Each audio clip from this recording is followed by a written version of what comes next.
Hi Filipino learners! Kamusta kayo? My name is JC. In today's video, I'm going to teach you once again how to form sentences in Tagalog. Before watching this, I highly suggest that you watch the first video I made about forming sentences in Tagalog. I will link that video in the description and at the upper right corner of this video. So, in this channel, I have discussed 5 kinds of Tagalog verbs so far. I taught you how to form the past, present, and future tenses of these Tagalog verbs, but I haven't really shown you how to form sentences using them. And that is what I will teach you in this video. So first, these 5 verbs can be divided into 2 groups: actor-focused verbs and object-focused verbs. In Tagalog, you'll notice that some actor-focused verbs have corresponding object-focused verbs. For example, the verb to cook or cook in Tagalog can both be a mag verb and an IN verb. Magluto, the mag verb, and lutuin, the IN verb. Even though they are both translated as to cook in English, they are used differently in Tagalog. What do I mean?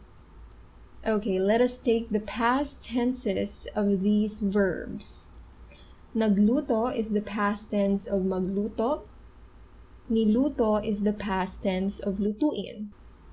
And then let us add a subject. Siya. Siya is he or she in English. Nagluto siya in Tagalog is he or she cooked. But if you use the object-focused verb or the IN verb, it changes the meaning completely. Niluto siya would be he was cooked, which sounds wrong because you're saying that the person was the one that was cooked. So this is why it is very important that you know the difference between actor-focused and object-focused verbs. I'm going to give you another sentence using this verb. Niluto ang karne is the meat was cooked. But if you say nagluto ang karne, you are saying that the one who did the action of cooking is the meat, which again sounds very wrong. So based on my examples, you can see that if you are using actor-focused verbs, the subject in the sentence is the one doing the action.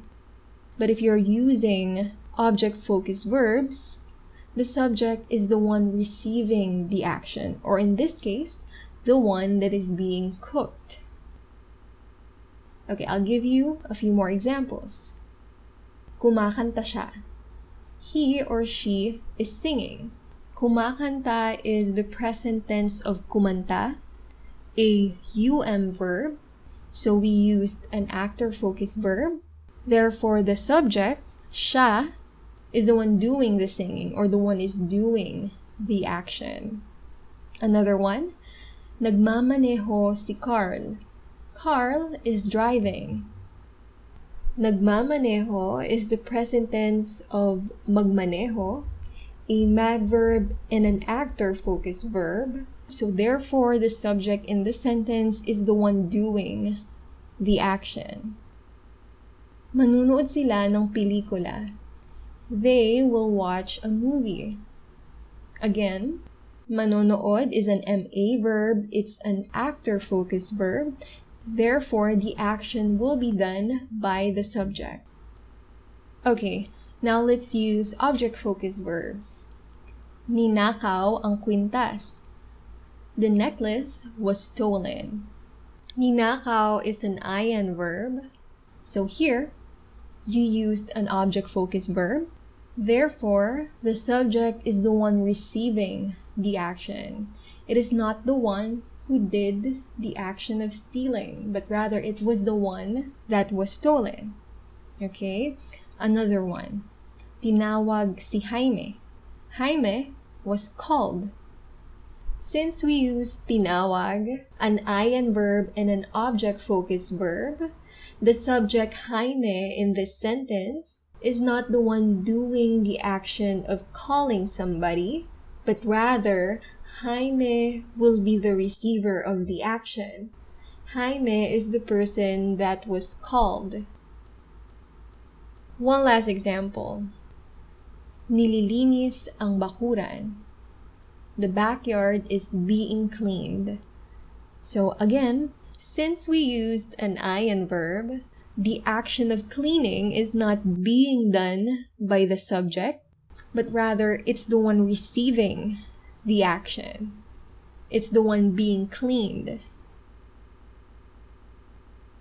Now, I'm going to make a part 2 of this video where we will be forming sentences that are a little bit more complicated than these ones using actor-focused verbs and object-focused verbs. I will be uploading it soon. To get notified, please subscribe to this channel and click the notification bell. Maraming salamat sa panonood. Sa sunod ulit. Paalam.